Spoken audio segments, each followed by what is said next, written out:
fight to go into the grand final once again. It's going to be a solid match, but they are definitely the underdogs coming in, even if I do think they kind of won the veto. Yeah, okay, so looking at this, obviously starting out on Fracture, which we're diving into now, Ricks are going to be on the attack side to start. Now, we're going to be interested to look at this. We heard the desk talking a little bit about, in particular, the Astra for Sia, and I think that's going to be something on the attack side that can bring a lot of value if used right. But we had that discussion the other day. It is difficult to play right and easy to play wrong nowadays. Like butter, baby. Oh, not getting a chance to show anything. Glance off to a flying start. Gives some free shots over to Giuliano. She won't land them, though. And Oiku right back. Trades. Now, Giuliano, you might have thought she just left the position, but she opted to stick around. Still doesn't get the kill. It's the third on the board for the chamber as they look to take into the site. But Zaz, while spamming, I think has managed to actually find Pad.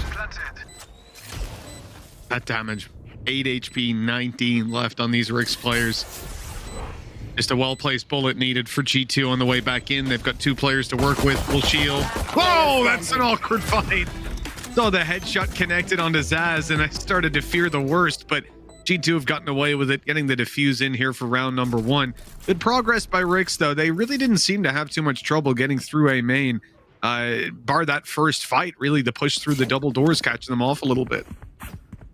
Yeah, I think the only thing that worries me going into this map for Ricks is the fact that they have dominated basically every single team they've come up against. The only team a while ago that really gave them competition was Alliance Coven, but I do think it's because a lot of teams are not particularly strong on this map still. If G2 let it through, they are ready. Like, that's something I've learned throughout the entirety of Game Changers. If there is a map that G2 are playing, they are ready to play it. So it's always difficult coming up against a squad that changes up compositionally and who hasn't played a map in a long time, because no matter how much research you do, ultimately you're coming in blind. Well, Rick's going to move towards the B side on this one, and this round is playing out blind. They're not going to spread too thin. Instead, just gambling it in, rushing the site, taking the fight. Taz, good for the one. Mimi above, though, going to catch Padge off guard, and now that's at least a little bit of room to hold on to for G2. That's disgusting.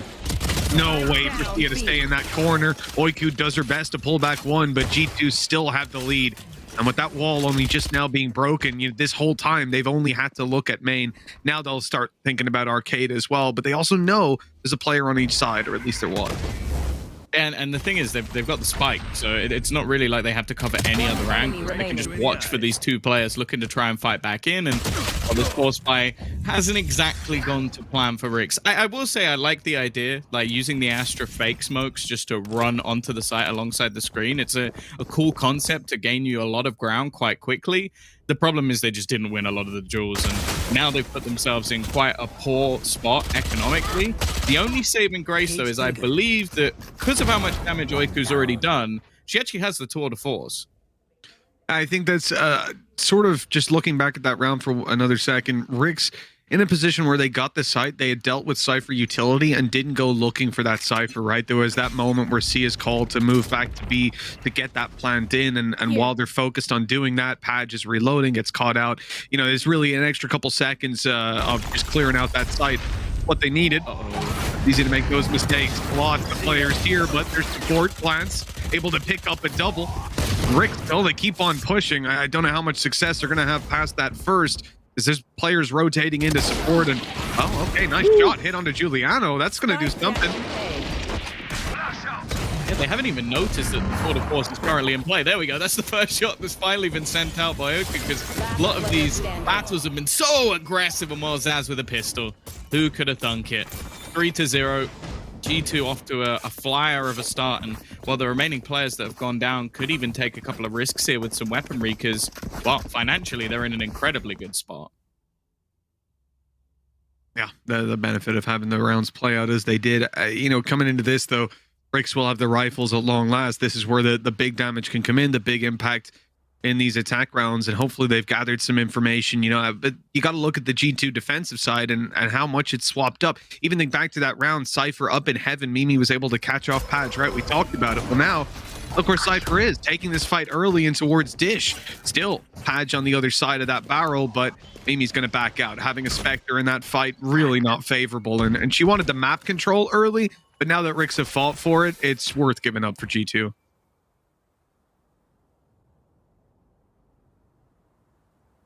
You can see 3 players though still, at least with an idea. That's a small cost for the information that has just been garnered. And you can see them waiting with all of their utility still available. The deep control that's there on B means that they know that there's been no rotation back in that direction just yet. In fact, they might even start to begin an extra player being pulled over. The attack, they're just playing this patient, clearing out the angles, making sure that they're not really giving away anything before they make their move onto the site. There's the stun coming through. This initiates the push. Rick's crunching in towards G2. All these players are kind of out in the open, having to use some Cypher util to keep them back, and the duel's going their way for now. Oiku going down signals the end, as you can see Kim was stuck inside that orbital strike. G2 have gotten away with this one without breaking too much of a sweat. That crunch in from Rick's looked like it had some potential, but without those players being able to make it down out of drop, but we had 2 dying up above, yeah, you're really not going to get much work without that pressure from the top. I'll be honest, this is already very, very scary for the likes of Rick's. The fact that they've now forced up, didn't win that round, played against still somewhat of a bonus, and okay, like there was an operator in play, and they used none of that really came into a factor. Like it was the Spectres and the Bulldogs that was winning them the round. So this is already a terrifying start for the likes of G2. And now they're going to start running into that operator. The bait and switch with Petra in position, just waiting in case anybody tries to rush down that op, Mitch. And this round's already over. Now, we've had 2 big rounds from Mimi, one on each side, essentially. The last playing around her util with Spectre. And this time around, Mimi's on the other side of the map. She's showing that, well, you know what? The Cypher is strong if you run into it, but even if you manage to avoid it, you ain't gonna have a good time. And the other thing as well, Tom, and you'll notice in Mimi's positioning, she's pushed up Dish again. She'd put down a trap way up, like literally in their spawn. So at that point, it's why you see so many players from G2 are also rotating in. You've got all that supportive utility ready to be used. These players aren't sort of thinking, is it worth using a flash here? No, you know nobody is going A. This is a B hit. This is where the team is. So they're content to just throw it all in. That information game plays such a huge role in G2 having these heavy site presences when the push comes in. There needs to be a response, and there needs to be one now. A 6-0 start already for G2 going on the defense would be truly terrifying, especially when you talk about this team as a lot of the time having incredibly strong attacks as well. Oh, the G2, they don't really have a weak side. Oh, it's just bait. Every single time there's just someone baiting for someone else. Like, okay, yeah, look at me, and then you get shot in the face by someone you didn't even expect to be there. Zaz and Juliano have already kicked things off, and there doesn't even look like an opportunity for a response. They're still expecting Mimi to be around this corner, but again, it's another bait and switch. They're waiting for the wall to drop. The shot initially going to be taken, then there's the swing out. It's just so perfect. It's like a push and pull from G2. They make it look so easy. Well, this is ambitious. I mean, I love it, taking back the stars, running in, and it's gotten the ground, but Petra's ready on the other side. A spectacle, if nothing else. You know, we speak about that push and pull. It's something that back in the day, Haven was, I guess, tough for the first couple months for teams to figure out how they wanted to play it. And push and pull was very much the term I've heard used again and again when it came to that map. You know, if you're getting information down A long, you're pushing short, but you don't want to be pushing C at the same time, do you? You're just running into them unless you know they're middle. Void of that information. And G2 play very, I don't want to say similar. This is a completely different map to Haven, obviously, but it looks like they're getting to that level where they're figuring it out. They're understanding the transactional nature of map control on Fracture, which I think a lot of teams find it really hard to balance, just because it is such a ludicrously open map with so many different avenues and approaches. Patch is in the site already now. That Cosmic Divide giving them all the space they've wanted, so this should be a good test of their post plan. Yeah, the other thing as well, though, is that G2 are more than happy to set up for the retake. They've held on to Dish. Okay, there's a Viper's Pit in play, but there's a Rolling Thunder on the other side, and you can see that they are waiting for this setup. They're getting ready to make their move as a unit once again. Now, there is a trap down on the other side, which might be able to delay them just a little bit, which comes through. First kill already there for Glance, though, and now they look to try and swing on the remainder of the team. Good shot from Oiku at least, though. We'll keep it into an even scenario for now. Pad just found another, but Petra has managed to get away back in. The res also coming through gives that advantage back over the Viper's Pit. Is causing so many issues, and Sia has bought enough time. It's left all onto Glance. This time she'll just have to save a weapon, and while Rix have finally made it onto the board. At least it is going to be costly with Reyna going down, but that's a price that Rix are more than willing to pay at this point. 6-1. They haven't let it go too far just yet. But that was a unique round yet again. You see them essentially start the round with a post plant thanks to that utility they put down, and the fact that G2 had again looked for some control elsewhere on the map, while Zaz is left to solo the A site. You know, you put your wall, your slows, something like that to try to keep them out. But once they come forward with that sort of aggression and pop down the Cosmic Divide, yeah, you are going to force yourself into a retake scenario. This time around, Rix won't have that early round position to play from, so we'll have to see how they find that ground, which has typically been the problem. And look at A main, 3 players from G2 here, one being a breach slightly further back, ready to play off the contact. This could be very dangerous if Rix just walk forward to take that control, not least because the AWP is the first point of contact, and Kim's down to it. Glance looking to push out, but she's been caught. And Oiku picks up Giuliano. This is huge. Even another Oiku showing up when they need her the most. Oiku's been nuts. The couple of rounds, you just see the impact that she has individually, and you can definitely see why there was an attempted replacement for Jupi. She definitely seems to be player to watch in this match so far. Sia also going to deny Zaz that push back in, and well, now Mimi is left. Try and win a 1 versus 4, or Mitch, at least make it costly. That's it. At this point, you can see the credits are still very low for Rix, so your objective is going to be to take down some of those weapons. Mimi knows that she's going to be relatively safe, able to get it away from that spike quickly from here, so pokes out to try and catch 1 or 2. But now that's going to be forfeited. Spike exploded with all weapons saved. Okay, a second for Rix. You know, I had the question, what are you going to be able to do without those ultis to get you into the site? And it turns out Oiku just needs to peek someone full blind, and it's all good. She was absolutely tearing it up this round and only narrowly avoided that first up shot. Kim behind her was the one to receive it. And look at this. Turned back to take down the operator, and then up onto Petra as well, surviving with 5 HP. Nuts. Well, they finally managed to find their footing. A little bit of a slow start, but Oiku's definitely been one of the difference makers. You're going to see the Tour de Force and Bladestorm available in this round if they were to need it. And on the other side, okay, Bladestorm is there as well. Situational ult for Mimi available, but probably not going to be the most important thing in this round. She's actually switched her setup in onto B as well. They started to play heavier in the A site after the last couple of rounds, and you can watch all the trip from his ass though. Caught wondering, maybe expecting a little bit more notice as to when this push is going to come in, and Mimi is actually space behind this Cosmic Divide. This could be huge for her. They're probably not going to hear that drop down because of the position she's in. The dive through will take down Oiku and give them away into the round. Rain is super low as well, tucked up close, trying to keep that wall up to block vision and maybe harass them around that spawn, but G2 are bypassing her completely, already making it to the site. Giuliano onto Reyna.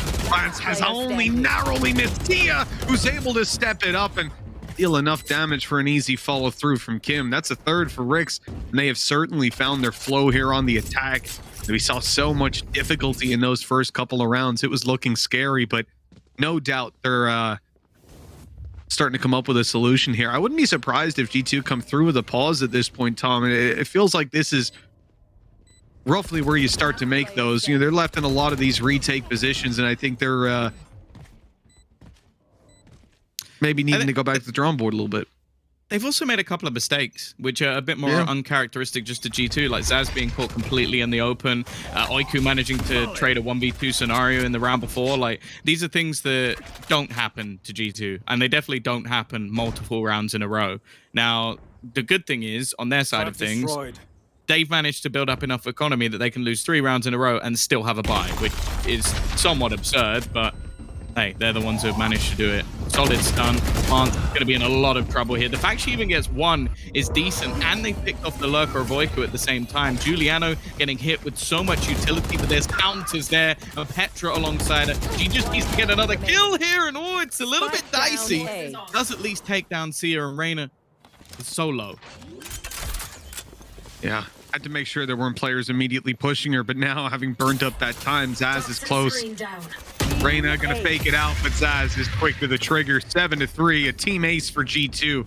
They're right back on the board, and you look at how that round plays out. Rix, they sent Oiku to play north side all by herself, and G2 had a 4-player crunch, but it wasn't a conventional one. They didn't actually try to fight into spawn. They didn't pressure Oiku enough that at any point she felt like she was actually in a 1v4, as she essentially was on that side of the map. Typically, you know, that player we saw just yesterday is going to take the rope, regroup with their teammates, and play that way. But instead, they kind of pressured up, broke some of the utility, and then stalled. Just completely waited. And Oiku thought, maybe I've got the timing on the rotates, I've got that little bit of space, while they were pushing up and really pressuring Glance. But G2 didn't panic. Like, Glance was hearing a stampede, and the other 4 players were like, yeah, but we're pretty sure someone north side, so we're going to kill them. This time they change it up again, and it's actually a push. They're following through. Oh, no. And there you go. Yeah, I was going to say, one of the things that's been quite interesting is that we're actually seeing Rix farm up the Cosmic Divide. Like, Sia already has it back. They only used it a couple of rounds ago in the one that they won, killing off Zaz as the entry. So they really want to have this ultimate in play. They've not checked the site. Oh, that's a big mistake. Somehow Glance has managed to just survive in this position with no one spotting her. Still, though, they managed to turn it into a 3v3. Yeah, Glance was sort of forced into taking that fight. At least managed to strip the armor off of Padge and a little bit of extra health. Kim, actually, she made it out. Yeah, must have been a little bit of a gap for her there. Nicely done. Oh, and Oiku picks up Mimi. That is a disaster. They're trying to pressure Padge. Now the swing comes through, and eventually she'll fall. But a tour de force to play up against a different angle than you'll expect out of Oiku. The shot whip, but eventually connected. This is going to be tough, though. The defuse coming in as we speak. Oiku's got to run. Got to pace it all the way. Her own slow's gotten in the way. Oh, that's a disaster. Oh, no. She gets there too late, and it's her own connected shot that cost the round. Oh, the irony. That's one of the most cursed things I've ever seen. That this person you killed creates a slow off the tour de force, and that split second is enough for Petra to just stick the defuse. Fair play to her for actually just sticking it all the way as well, by the way. just no fear. You hear the steps coming, but that's just utterly ridiculous. Like, I've never seen a person like lose a round like that. She heard the steps coming, but she also heard them slow down. Yeah, true. She's like, oh, I think I can stick this. Pretty good. That's unreal. Rix, unfortunate not to take at least a better stance at that round. One to fight for, and Kim goes down right away. Supportive utility gone. Reyna not going to be able to put up a wall. Padge, no frags to be found.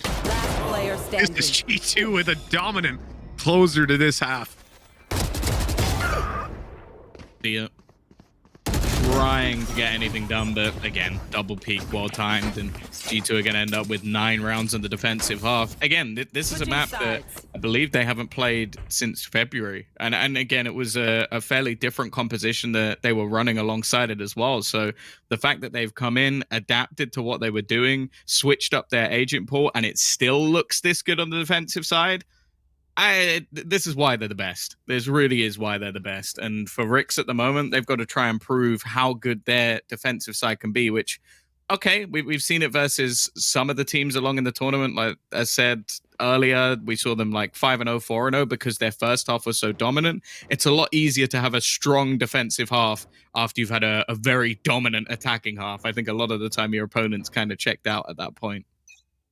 Yeah, for sure. You can really, you can probably see that in your ranked games. You don't even need to look at comp for that. Mental Crusher, that is an absolute firing squad from G2. You know, I respect you. Oh, God! They're dashing away from each other. Giuliano eventually punished for that over-aggression.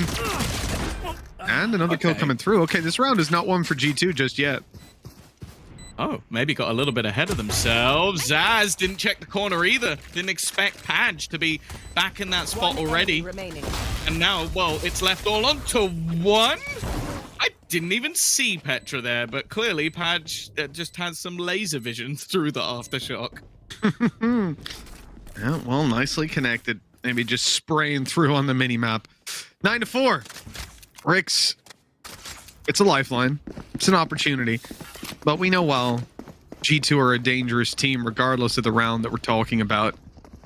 We've seen the fourth round buys with Sheriffs come through again and again, and we've seen those second round force buys. And there's real potential for it to come through here. I bet that G2 feel like they won that pistol and then sort of slipped up a little bit, right? And made some mistakes. But they actually decide not to go for a force buy. Okay, I'm with them 100%. It's not very G2-esque. I guess the fact is they normally win. They've won rounds with classics before, so we almost just mentally go, oh, it was a force buy, when a lot of the time it actually wasn't. I think Guild's mainly the team that goes for those crazy force buys so regularly, so we might get to see those a little bit later on. Now, there is only one player currently within this site. The cross is being held by Sia. The Spectre at range is not normally ideal. She just started to push in, but I don't know if they're going to expect Reyna to be this close. Isn't actually going to get overwhelmed. And I think Mimi tried to bat her. No. Instead, now going to go for a knife herself. And well, I think she got what she deserved there.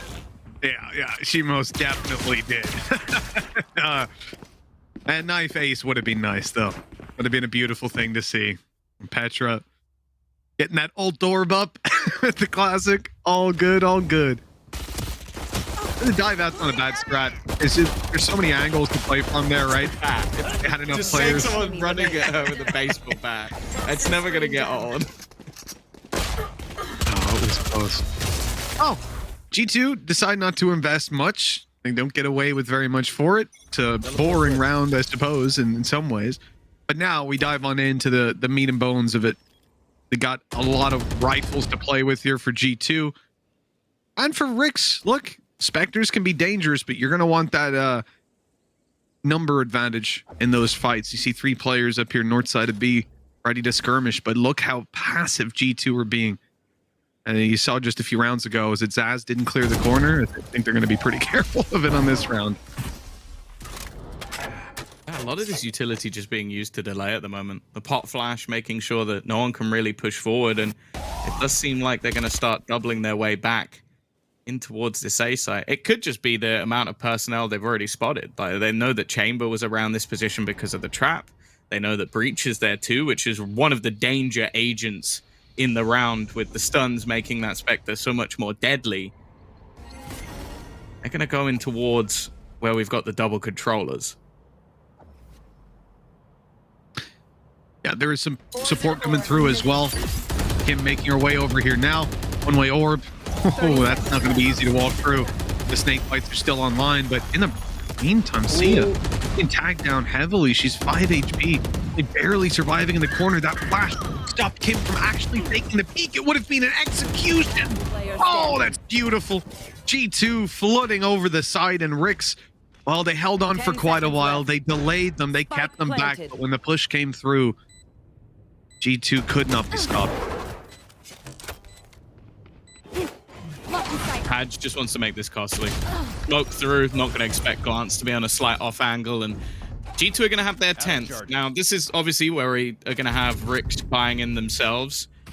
Ultimate-wise, they do have themselves the Viper's Pit, which, hey, that's something to play with. And actually, the fact that Reyna has bought a Judge makes me think she's instantly going to go in for that Viper's Pit. Otherwise, maybe just lost the plot. On the other side, though, just having that Rolling Thunder so early for Petra. That's the thing. She's been performing so well that we've seen that ultimate come on quite regularly and normally used to impeccable effect at that. So this round's definitely not going to be an easy response for Rix.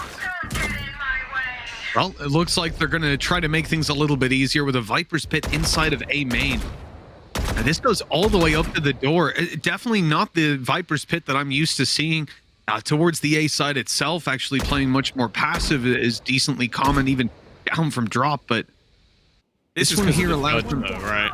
this is the thing, they can get through the double doors though, so you got to push up now and take that space. But thanks to having kills on the B side, you're going to be willing to. The space will be taken, and the other problem being that you've no control over Dish, right? So you need a babysitter essentially with this ult. There's no way you can solo away. It does look like they're going to set up for this take into the B side with the Rolling Thunder, but it's not going to connect onto anyone. This is just a retake setup currently being played. We're looking to try and get close angles. That stun was perfect. Patch didn't stand a chance. They now know where the remaining players are as well, thanks to the neural theft, so they can get this after plant in without too much worry at all. Planted. Nice flash for the replay in. Sia gonna catch Mimi completely blinded behind that box. That was a headshot from around the corner. This is terrible. Petra having to fight up against 4. Already found 2 now. But the defuse is underway. She's gonna try to root them out, but a little bit too late. That defuse. Oh! Kim goes down, but just in time, she's gotten it done. Whew. End of 6, we go. That's got to be frustrating. That aftershock through a second before would have probably won it for her, but the issue is, if you pull that out and the player peeks, you get insta-killed. A very nice attempt from Petra, and the thing is that the cost she's done alone could actually be far more damaging than if she'd managed to win the round, because now you're going to look at the purchase that's coming up for Rix, and I can tell you for sure it's not going to be a particularly pretty one. And because of that, if they win this round on the other side, well, it's a problem. Has Patch gone rifle, no shields with a blade storm? That is an interesting choice. Yes. Yes, it is.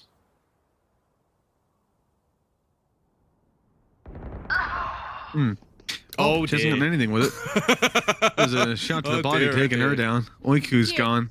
Well, that couldn't have started in much of a worse way. That was both players down below, right? They were trying to catch them off in sewers, and or was it up top on site? Either way, they're gone. Rotating to the other side of the map, but plenty of players still here. I like that Rix didn't rotate. They gambled it in. How is Zaz able to do that again and again? Yeah, already with 4 kills in this round. Res online, if she just wanted to play it safe and bring a player back in this after plant, especially with the last round only 1 player surviving, they might just want to do it for economy purposes. And as I said, they're about to obliterate Rix's economy. I don't even know if this is worth going for Kim. It's one of those scenarios where you could risk it, try and win it, just because otherwise you're going to be in such an awful spot anyway. Or you just save the gun so there's at least something to play with. And I guess the other argument is that there is going to be that Blade Storm for the next round. So the Padge will have it a little bit later rather than in this one. And I guess the fact that they both died instantly means that that might have actually been the better call. Dead.